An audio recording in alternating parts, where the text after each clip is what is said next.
오늘은 우리가 믿는 사람들이 이 선거 이게 때가 되면 후보를 결정하는데 어떻게 우리가 해야 가장 믿음의 사람으로서 옳은가 그 부분에 대해서 좀 말씀을 나누려고 합니다. 여러분 후보를 정하셨나요? 그러니까 선거철만 되면 많은 혼란이 있습니다. 근데 우리가 특히 우리가 믿음 안에서 이제 교회 공동체 생활을 하는데 이때 많이 또 교회 안에서 분란도 있고 여러 가지 양분화되는 그런 또 어려움도 생깁니다. 그래서 사실 이 선거철이 되면 우리 성도님들도 이렇게 조금 그 정치에 대해서 말씀을 안 하려고 서로가 굉장히 피합니다. 왜냐면 전에 뭐 자기가 지지하는 정당이나 후보를 얘기했다가 여러 가지 그 교회 내에서 분란이 있고 또 어려움이 있는 것들을 경험하신 분들은 되도록이면 교회 안에서는 정치 얘기는 안 하시려고 많이 노력을 하시죠. 그런데 저희들 목회자들도 역시 마찬가지입니다. 강단에서 뭐 어떤 정당을 지지한다든지 후보에 대해서 또 이렇게 지지하거나 또 좋게 말씀을 드리면 성도들 간의 그 이념 때문에 굉장히 많은 어려움, 곤란을 겪습니다. 그래서 오늘은 제가 그러면 우리가 선거철 때 믿음의 사람들은 어떻게 하는 것이 하나님이 가장 원하시고 또 기쁘게 생각하실까 이제 그런 부분에 대해서 한번 말씀을 좀 나눠보려고 합니다. 여러분 우리가 3월 9일 그 대선을 앞두고 있는데 이미 후보자를 정하셨습니까? 많은 분들이 아마 정하셨을 거예요. 그리고 이제 나머지 분들 그 정치에 별로 관심이 없는 그러니까 어떤 정당을 뭐 지지하거나 그렇지 않은 분들은 아마 아직도 어느 후보를 찍어야 되나 아마 또 갈등하고 이렇게 지금 견제를 하면서 지금 보고 계실지도 모르겠네요. 근데 이게 선거철이 되면 참 교회 내에 분위기가 싸늘해집니다. 과거에 여러 가지 여러분 경험을 해보셨죠. 어떤 정치에 대해서 자기가 지지하는 정당이나 후보에 대해서 말씀을 꺼냈다가 또 그렇게 생각하지 않는 분들, 그러니까 서로 호불호가 갈려가지고 참 교회 내에 많은 그 분란과 그래서 성도들끼리도 양분화되는 그런 어려움이 많이 있습니다. 또 담임 목사님들 강단에서 또 정당을 지지하거나 어떤 후보를 조금만 칭찬하되 높여주면 또 그 부분이 이제 목사님과 의견이 이제 같지 않은 성도님들 시험이 들고 어떤 때는 교회도 떠나는 그런 또 어려움이 또 생기기도 합니다. 여러분은 후보를 정하셨나요? 저는 그래서 오늘 우리가 믿는 자들이 정말 어떻게 해야 가장 바람직할까 이제 그 부분에 대해서 좀 한번 말씀을 좀 나눠보려고 합니다. 그래서 제가 먼저 우리 시편을 좀 한번 읽고 말씀을 좀 나눠보겠습니다. 저는 시편 1편 3편까지 3절까지 좀 읽도록 하겠습니다. 복 있는 사람은 악인들의 꾀를 따르지 아니하며 죄인들의 길에 서지 아니하며 오만한 자들의 자리에 앉지 아니하고 오직 야훼 율법을 즐거워하여 그의 율법을 주야로 묵상하는도다. 제가 오늘 선거를 앞두고 오늘 시편 1편의 그 말씀들을 제가 선택한 이유는 우리가 여기서 복 있는 사람, 아쉐르라는 게 이미 하나님께 복 받은 사람은 이런 꾀나 이런 길에 이런 자리에 앉지 않아야 된다는 말씀을 우리가 가지고 함께 좀 이렇게 이 선거에 대해서 좀 생각해 보려고 합니다. 그래서 이제 특히 우리나라는 이 굉장히 지방색과 여러 가지 영호남 이런 문제 때문에 굉장히 많은 이념도 다르고 여러 가지 그런 것 때문에 혼란이 참 많이 있는 것 같습니다. 요즘 참 뉴스 보기가 이제 겁이 나죠. 서로 간에 액티브가 너무나도 많이 그런 일들이 일어나고 정말 내로남불 그런 일들도 정말 많이 우리가 보면서 눈살을 찌푸리게 됩니다. 그런데 오늘 이 본문에 보면 악인들의 꾀를 따르지 말라고 말씀하고 있습니다. 무슨 말씀일까요, 여러분? 악인들, 그러니까 옳지 못하게 생각하는 자들의 그런 어떤 말에 여러분 절대로 우리가 거기에 호응을 해서는 안 됩니다. 그러니까 우리는 무엇을 기준으로 둬야 돼요? 하나님 말씀의 기준을 두어야 됩니다. 이유인즉 온 세계 누가 만드셨나요? 하나님이 만드셨잖아요. 그 중에 지구도 하나님이 만드셨고 지구의 이 한 부분인 대한민국 땅덩어리 하나님이 만드신 것입니다. 그래서 하나님이 만드시고 하나님이 주관하시기 때문에 우리가 근본적으로는 정말 하나님이 다스리는 그 믿음 안에 이 나라들이 다스려져야 되는 게 사실 옳습니다.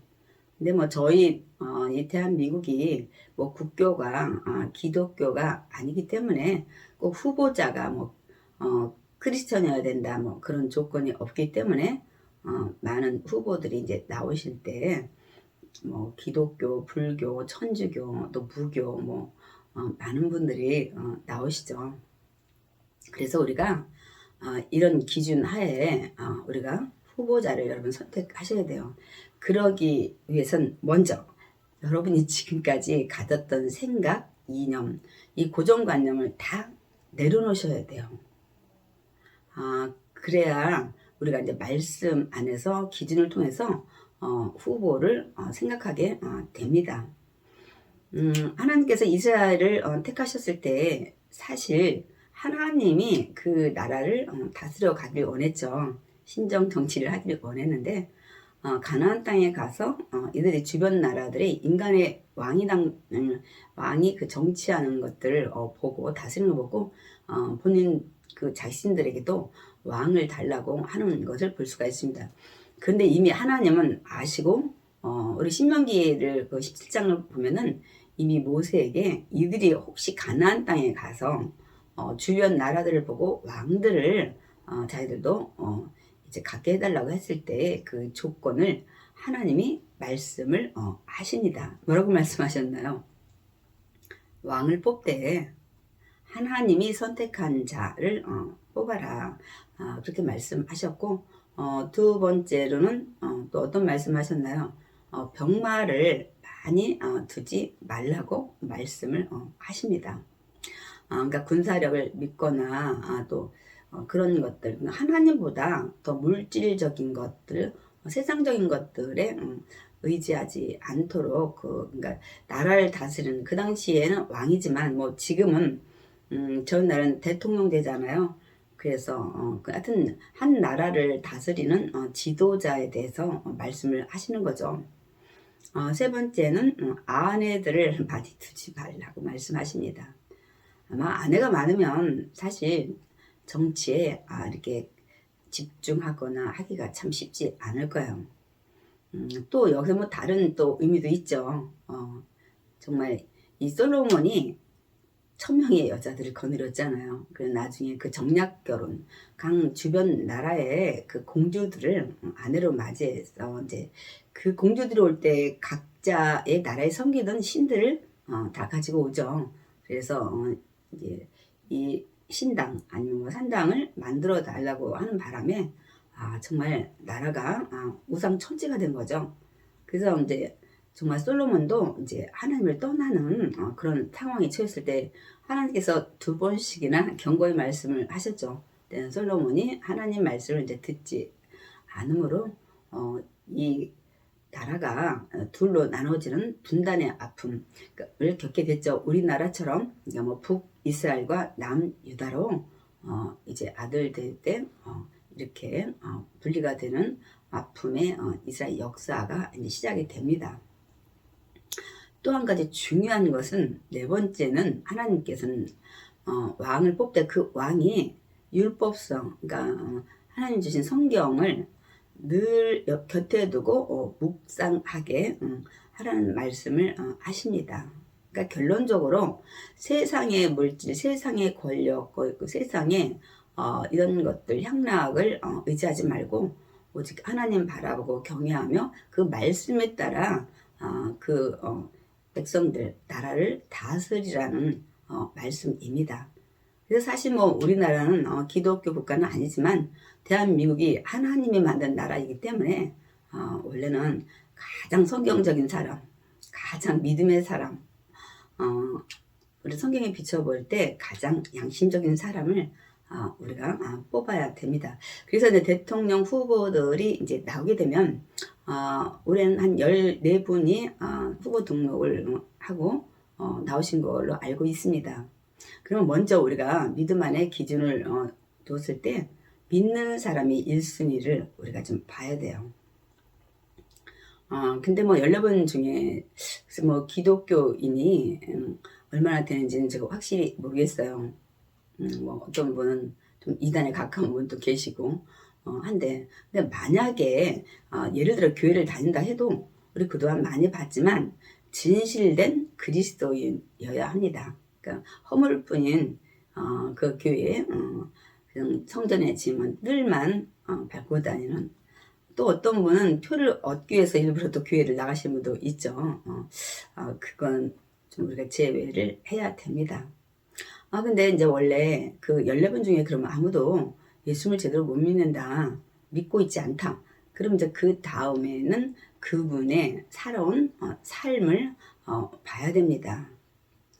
뭐 어떤 분들이 그죠, 걔가 천선해서 뭐 옛날에는 그랬지만 이제 뭐 달라져서 잘 훌륭한 사람으로 살 거라는 얘기를 하는데, 그건 정말 힘든 일입니다. 하나님이 그 마음의 모든 그 심성을 고치지 않으면 여러분 다시 우리는 죄성을 가지고 있기 때문에 그 뿌리가 남아있기 때문에 믿는 저들도 늘 바울처럼 그 얘기를 고백을 하잖아요.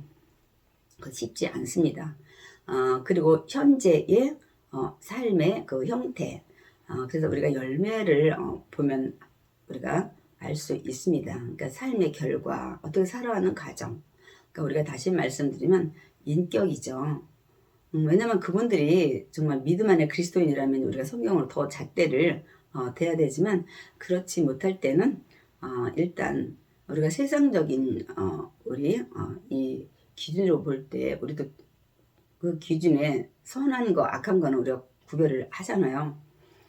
그래서 인간의 도리를 잘 하시는 분이 이 후보자로 우리가 선택을 해야 되고, 근데 또 많은 분들이 아무리 사람이 똑똑하고 착하면 뭐하냐, 경영에 뛰어나야 되지 않겠느냐, 그 말씀을 합니다. 근데 그것도 경영에 뛰어난다는 것도 그것도 경험이죠. 그분이 살아온 그 모든 과거 속에 지나온 점들된 시간 속에 어떻게 정치를 했는지를 우리가 봐야 합니다.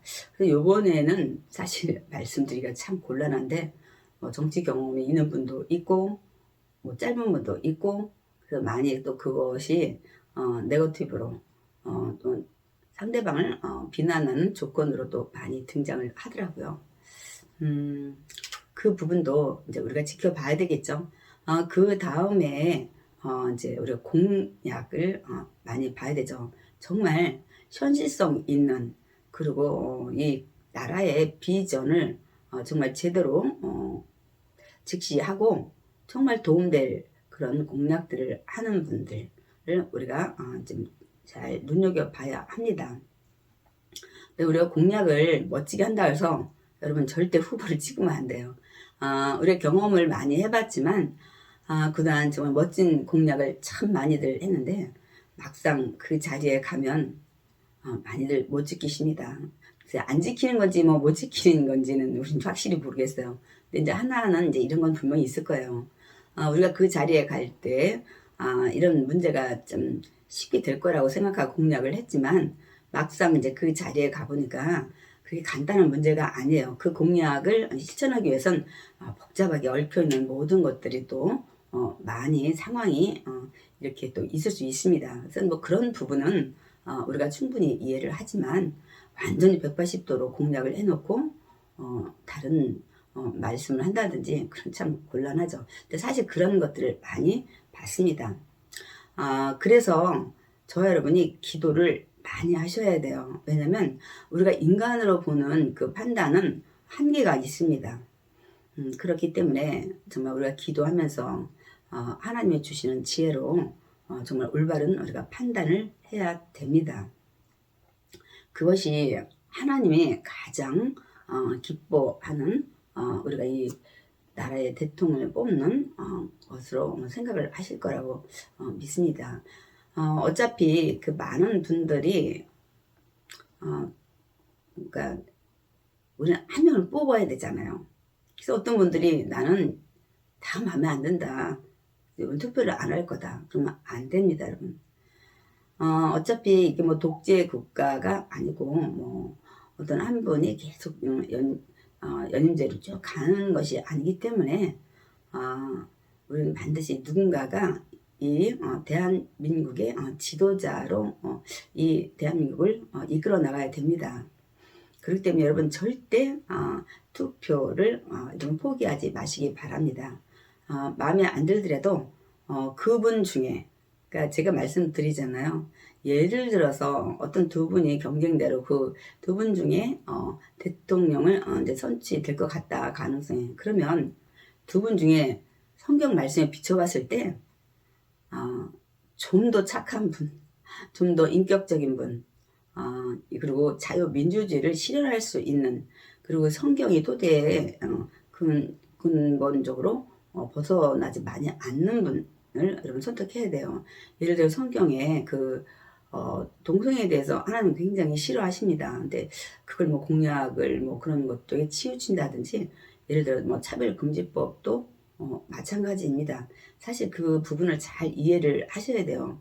차별하는 걸 금지하는 건 너무 좋은 법 아니냐. 그런데 이제 이 안에 숨어 있는 또 깊은 그런 것들의 문제가 있습니다. 그래서 우리가 정치에 우리가 뭐 다 관여할 수는 없지만, 내가 사는 나라, 내 자녀들이 살아야 될 나라가 이제 대한민국이기 때문에 제가 늘 그래서 그 말씀을 드립니다. 나는 여자니까, 나는 나이가 많으니까, 뭐 나는 정치에 관심이 없으니까, 그러면 절대 안 됩니다, 여러분. 그게 절대로 옳은 믿음의 성도가 아닙니다.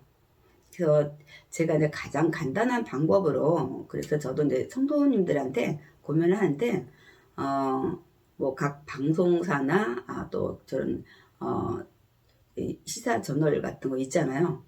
그런 뭐 많은 방송사 중에 이 패널들 나오죠. 양 정당에. 그래서 어떤 문제를 가지고, 이슈를 가지고 서로 이렇게 대화를 나누면서 토론할 때 여러분 지켜보다 보면은 그게 이제 보입니다.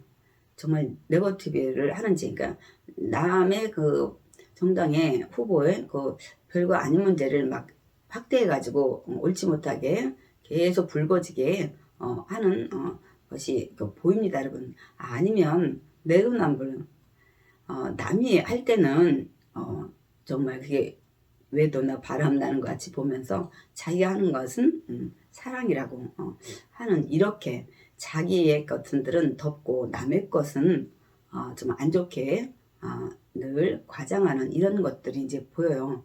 여러분들이 이제 그런 걸로 많이 판단을 잘 하셔야 돼요. 그래서 저는 이제 가급적으로 선거를 앞두고 이 패널들이 나와서 각 정당들의 그 후보를 또 대변하고 이런 모든 공약들, 여러 가지 또 실수나 오점들, 이런 것들을 서로 토론할 때 여러분들 지켜보다 보면은 우리가 믿음 안에서 기도하다 보면 어느 정당이 옳은지 그른지, 어느 후보가 더 옳은지 그른지 이제 이렇게 판단이 서게 됩니다. 그래서 어떤 분들이 둘 다 마음에 안 들어요, 나머지 다 마음에 안 들어요, 다들 제가 있잖아요, 잘못이 있잖아요. 제가 우린 누군가를 한 분이 지도자로 선출돼야 되니까, 그 제가 이제 늘 그 예를 들죠. 예를 들어서 어떤 두 분이 다 잘못이 많이 있어요. 근데 한 분이 그 성경적으로 볼 때 참 더 잘못된 부분이 예를 들어서 어떤 분이 7개다. 그런데 또 다른 분은 5개다. 예를 들어서 그렇다면 여러분 그나마 5개 된 분을 그래도 뽑으셔야 돼요. 물론 우리가 원하는 후보자가 그냥 제로면 좋겠죠. 그러니까 잘못이 아예 없다든지. 근데 사람이라 다 있게 되고 저희들도 정말 모든 것이 정말 털어도 깨끗한 우리 성경에 보면 다니엘이 그랬죠. 굉장히 청렴했죠. 근데 그렇지 못할 때는 이제 우리가 그나마 하는 말씀에 비춰봤을 때 그래도 더 죄를 많이 짓지 않았다. 제가 아까 숫자로 얘기했는데 그렇게 여러분 비교해서 이제 그 후보를 선출해야 됩니다.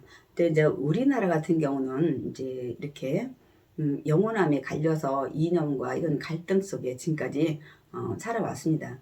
그래서 우리 믿음의 사람들은 교회에서 하나님을 이렇게 우리가 섬기고 할 때는 한 마음 같아요. 근데 세상 일은 양분화가 됩니다.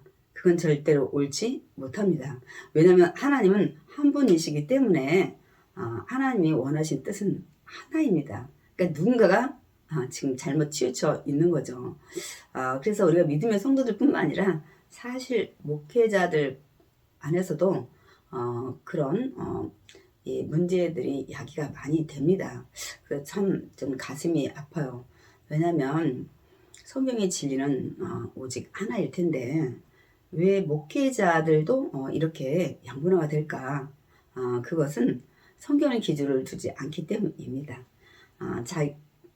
자신의 어떤 이런 혈연, 지연, 뭐 학교 선후배라든지 뭐 이런 이념, 나는 오로지 나는 그 정당이야, 오로지 그 정당의 후보야.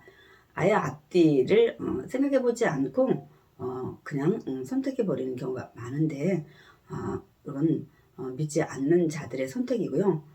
정말 하나님을 믿는 오늘 말씀처럼 복 있는 사람, 하나님께 복 받은 사람은 절대로 이렇게 그 세상 사람들이 말하는 악인의 꾀에 여러분 현혹되면 안 됩니다.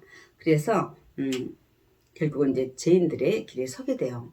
여러분도 거기에 호응하고 부응하다 보면 같은 죄인의 길에 서 있게 됩니다. 절대 아니 됩니다. 그래서 나중에는 완전히 골수가 되는 거예요. 그래서 아예 5만 원짜리에 아예 앉혀가지고 제가 아까 말씀드렸죠. 어느 누구 말도 안 들어요. 나는 무조건 그 정당인 거예요. 무조건 그 후보. 이렇게 우리가 결정하면 안 됩니다. 우리 삶의 모든 일거수일투족도 다 하나님의 뜻 안에서 우리가 선과 악을 우리가 이렇게 판단을 해야 됩니다. 이제 얼마 남지 않은 대선 여러분 기도 많이 하시고 또 가장 우리가 쉽게 판단할 수 있는 방법은 이런 양 정당들 패널들 나와서 이 토론하는 거라든지 또 요즘 이제 후보들 연설 많이 하잖아요. 그래서 거기에서 여러분 듣다 보면 이 진실이 무엇인지 더 정말 하나님 뜻에 가까운지를 깨닫게 돼요. 네, 그러려면 여러분 기도 많이 하시기 바랍니다. 그것이 앞으로 우리 대한민국 하나님이 축복받는 나라로 가는 길입니다. 그래서 오늘 제가 잠깐 깊은 말씀을 통해서 우리가 정말 믿는 사람들이 이 후보 선택을 어떤 기준으로 해야 되는가, 또 사실 그렇게 할 때 어떤 것이 하나님의 가장 원하시는 방법일까, 제가 좀 잠깐 생각을 해 봤습니다. 기도하겠습니다.